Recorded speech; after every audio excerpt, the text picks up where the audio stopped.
Apple's got some huge updates coming our way that could potentially wreck the PC market. Oh my gosh, look at Apple, they're so good. AMD's updating their Ryzen 5000 processors to be hitting 5 gigahertz. And Nvidia decides to launch cards they already launched so that you can launch your mining and then be bad at it. Let's get into the hot news, everybody. I'm your Brett host. We're gonna be going over the hottest tech news that I can find on this here very internet. We're gonna be starting off talking about Apple because yesterday was the review embargo lifting on their new M1 iMacs. We actually did a DIY iMac video over on UFD Tech, but that's not what we're talking about today because there was a report that came out from Bloomberg about the next generation Mac processors, which can have up to 64 gigs of RAM. Heck yeah, finally, which my mini ITX PC did while we're on the road. Anyways, it's gonna have up to 4 Thunderbolt ports. This is all gonna be included in the next generation MacBook Pro, which should come in 14 and 16 inches and have multiple different versions of their new Apple Silicon, which is going to include either a 16 or 32 core GPU, as well as having 10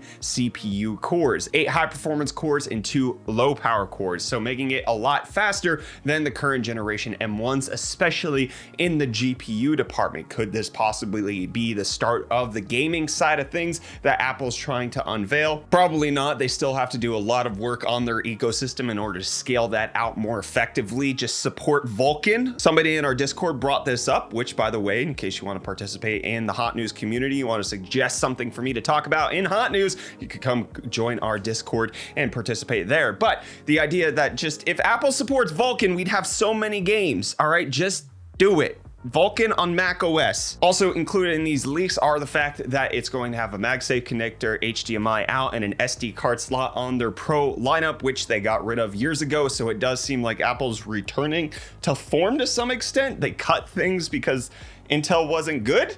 I don't know exactly, but high performance CPUs that are gonna crush the competition, that are already crushing the competition, especially in low power tasks, and then extra included GPU cores that can make it a lot faster. There's also reports that the Mac Mini could potentially get a refresh with a new chip as well, and the M1 MacBook Air is gonna be refreshed at the end of the year to not only be with the next generation of Apple Silicon, but also come in fancy colors, just like the iMac did. But that's not it, because there's also the rumor of the Mac Pro that could be coming out with 128 GPU cores. Apple just going to continue to scale up their own silicon depending on where their product is in the lineup. Also being noted that it should come in 20 or 40 core CPU configurations, again, with up to 64 gigs of RAM, maybe even more by the time this comes out in 2022. Apple said that it should take them about 2 years to transition from Intel to their own silicon, and now it looks like that's coming to fruition,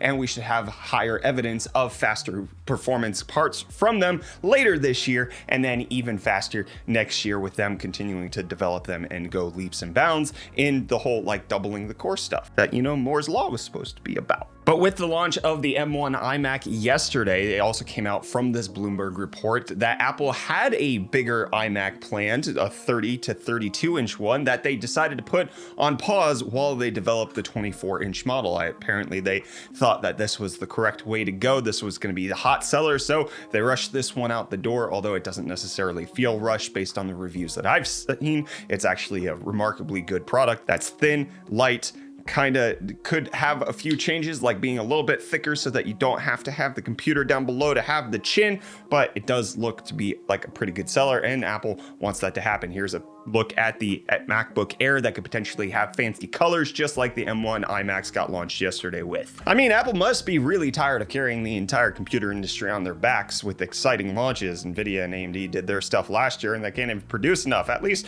Apple has something exciting, but if they have back pain from it, well, they should check out today's episode sponsor, Chirp, and the Chirp Wheel Plus. This is the stuff I use every day to get my back stretched out to alleviate knots that are happening up and down my spinal canal.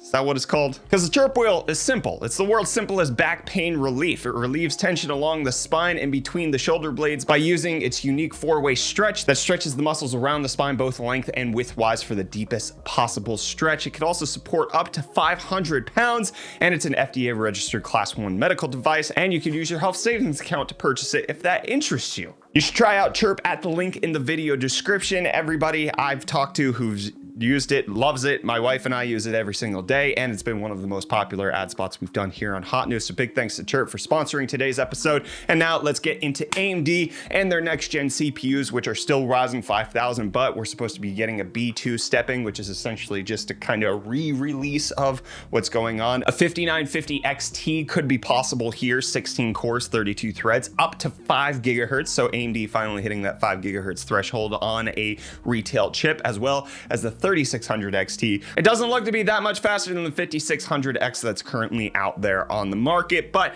it's being teased. There's also some teasing that's going on the RTX 3090 Ti. Yes, this is something that we actually haven't heard much information about, but Zotac thought it great to put it into its Firestorm software. So you can see here they got a PNG for the 70 Ti, which we know is coming, the 80 Ti, which we also know is coming, the 90, which is already out, and then the 90 Ti, which we have never heard of. Zotac thinking, hey, this is coming sometime soon. But while it might be the first time that we're hearing about the 3090 Ti, it's not the first time that we're hearing about Grand Theft Auto 5, because it was the key thing that they announced when it was coming to the PlayStation 5 games. They showed GTA 5 off first, and now we have the dates. It's coming out November 11th, which is a year after the original console's launch. We're getting the enhanced version of GTA 5 and not GTA 6.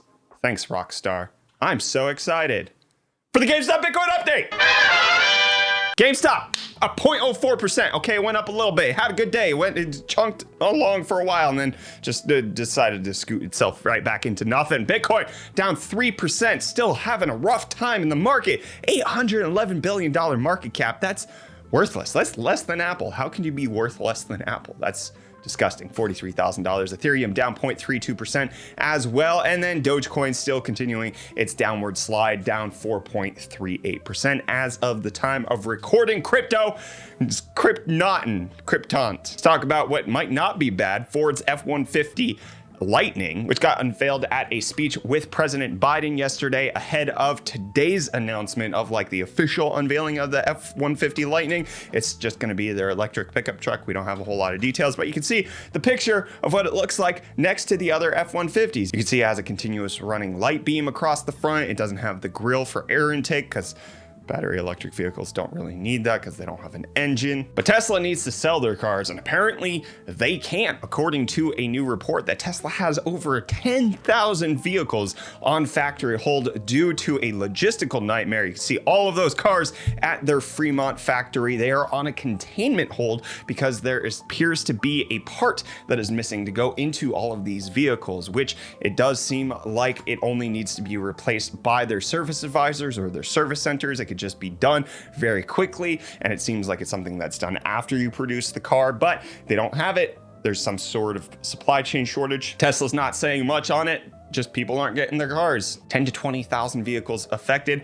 How long this is going to go on? When are they going to release it? Nobody knows. And nobody knew when Lamborghini was going to come out with their electric supercar, and they still don't either, but they announced that they're going to do it. And I just want to point out this picture that Electric chose to use for this. This does not look like a Lamborghini that you would actually drive in. This looks like something that you would just like attach a handle to, and it's like an electric lawnmower. That's what that looks like. That's just a concept render. That's not Lamborghini. Anyways, Lamborghini announcing that they should have a fully electric one in the second half of the decade. So 2025 to 2030, just somewhere in there, you might get one eventually. See, this renders better. Okay, that looks like a regular Lamborghini. I'd love to see that over the friggin' Fisher Price mobile that this thing is. Speaking of mobile phones. Yeah, that's right. I used the heterograph as a segue. You're welcome. Let's talk about Android 12's redesign, which got unveiled at Google I/O. They're working on 3 core principles with this new update to their software: deeply personal,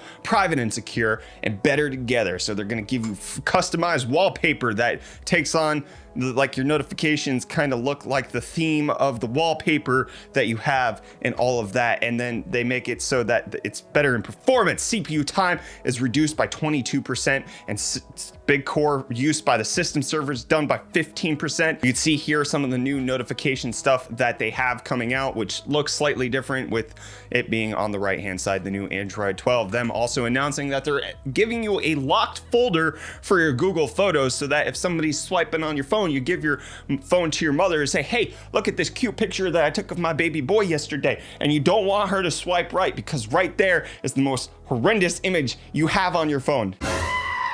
Yeah, you don't want to be showing that to your mom now, do you? Why was this not a feature before? Why do other photo applications not use this? This is a great idea. Thank you, Google, for bringing that up. And they're also going to let you delete the last 15 minutes of search history for when you were perusing for that meme. I know you people. Gotta get rid of searching for Shrek in a Speedo.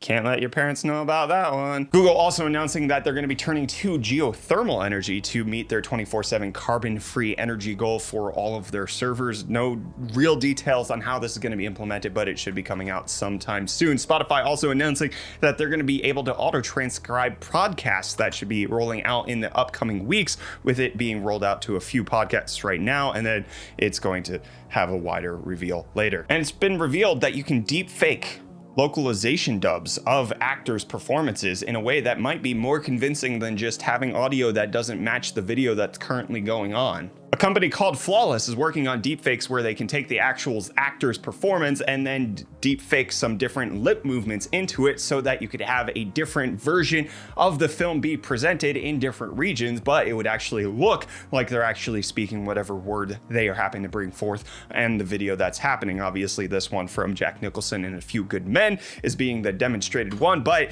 it could be used in a whole lot of localization stuff, and I think this is actually pretty neat because you still capture the emotion and the everything that the actor was bringing to the performance, but then you can make it easier for lip readers in the regions where they're actually going to have this. And Nvidia is finally going to let us have graphics cards that don't mine as well. They officially announced the RTX 30 series LHR editions, light hash rate, low hash rate, however you want to pronounce it. The 3080, 3070, and 3060 Ti are all going to be LHR, which means that they do not mine as well in Ethereum, so do not plan on mining with them. With Nvidia saying that these cards will ship in late May, and they will have an identifier on the retail product listing as well as the box to help alleviate any sort of confusion. I personally have been of the belief that the light hash rate stuff that they're doing on their graphics card is not anti-miner, it's anti-consumer, probably not something that they should be doing because this isn't going to affect the giant mining farms who can afford to actually buy a whole bunch of graphics cards, or it's going to make it so that they switch to AMD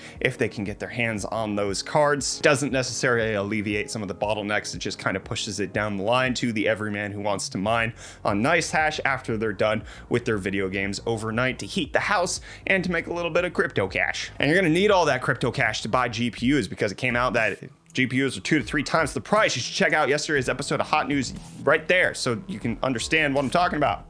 It's good. Cheers, bye.